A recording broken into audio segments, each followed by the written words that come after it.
Hello Internet, how's it going? This is Stravos and Stravos11, and today we're going to be taking a look at a few cards, the next in the series in Blackrock Mountain, the Blackrock Spire spoiler thingy. So without further ado, here we go.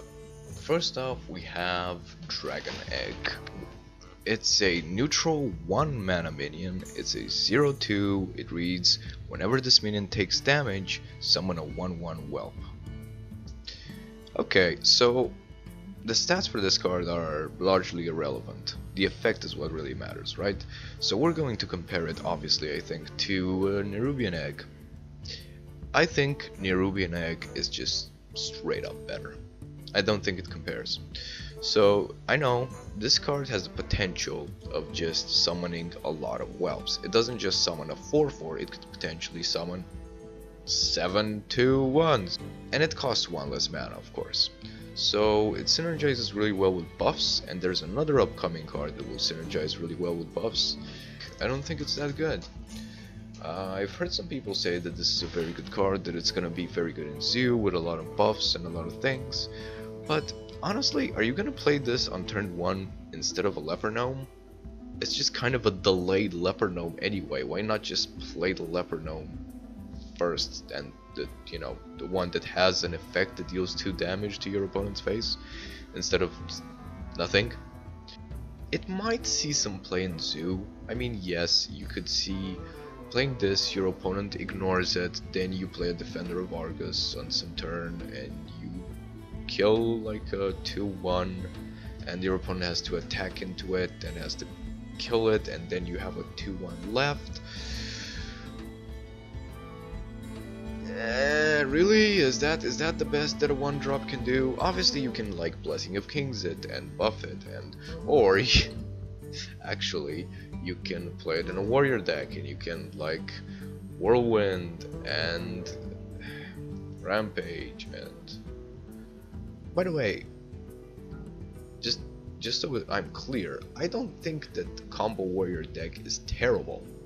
I just think that it needs cards that are good on their own and not good just with the combo, right? That's what I thought. Why I think that Grim Patron is a bad card. It's not worth it. That's why I think that 2/5 for 4 mana, the new warrior card, is not that good, right? That's what I think. The Worgen is really good. I think Acolyte is really good. I think Armorsmith is really good, because they're just good cards on their own, right? This one is debatable. I think it's okay on its own, but I think if you're gonna play a 1-drop, there's just better options out there. I would just play a Worgen Infiltrator, honestly, over this. I would give it a 4, just because it's possible that this card is actually pretty good in a Zooey aggressive type deck, and I'm not giving it enough love. It's also maybe possible that, you know, it might, for example, see with Velen's Chosen, with Kings, it's possible that it brings back some of those cards. But I think in most cases, your opponent will either just completely ignore it, or just trade into it and then ping it. And just, good job, that was worth a card in your deck, right? No, it's not. So for in Arena, this card is garbage, because you're oftentimes just not gonna get an activator for it. If you're gonna get an activator for it, again, I would just pick a Worgen Infiltrator, honestly. Yeah, this card is a straight up 1 in Arena, in my opinion. It's just almost unplayable.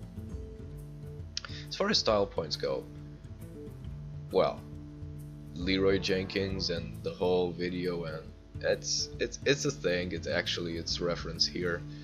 It's pretty cool. I'll give it an 8 for style. It's nice. Next up we have Dragonkin Sorcerer. Dragonkin Sorcerer. It's a neutral 4-drop minion. It's a dragon.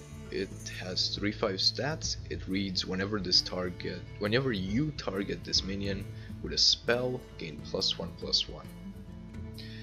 So the stats are okay, right? It's not Yeti stats, or it's not Hungry Dragon stats, but if you don't want to run the risk associated with Hungry Dragon of giving your opponent an unknown minion, right? you might want to consider running this one.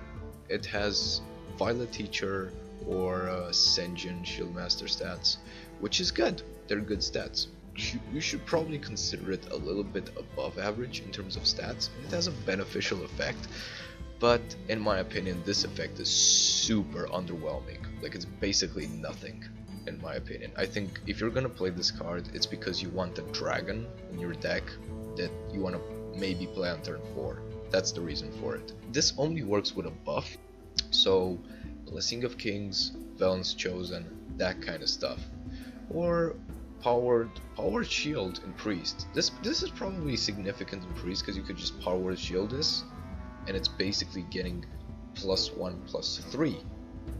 That's pretty good, but I think in most situations this effect is almost negligible. If you're gonna Blessing of Kings this, do you really care if it gets another +1/+1? It's nah. But it can work. It can work with a few key cards like Power Shield. That can be quite good, and it's okay. It's above average. I would say it's a 6 if constructed. In arena, I think it's also a 6. Yeah, I mean, you won't probably get the dragon synergies in arena, and you probably won't get the buff synergies. Spare parts are a thing you could do. You can taunt this with the thing, and you could use other spare parts on it, but I don't. It's hard for me to imagine a mech/dragon deck. It doesn't feel quite right. Who knows, maybe, but as far as style points go, yeah, this is a boring card in my opinion. I'll give it a 5. It's not bad, it's not really good in terms of like affecting the game. Who knows, I might be wrong, but nah, 5 is good for me. Okay guys, thanks for watching. If you made it this far, this were my opinions on the third wave of Blackrock Mountain cards, the Blackrock Spire portion, and let's hope I'm right. Check me out on my Twitch and Twitter and stuff if you want to, and we'll see you next time.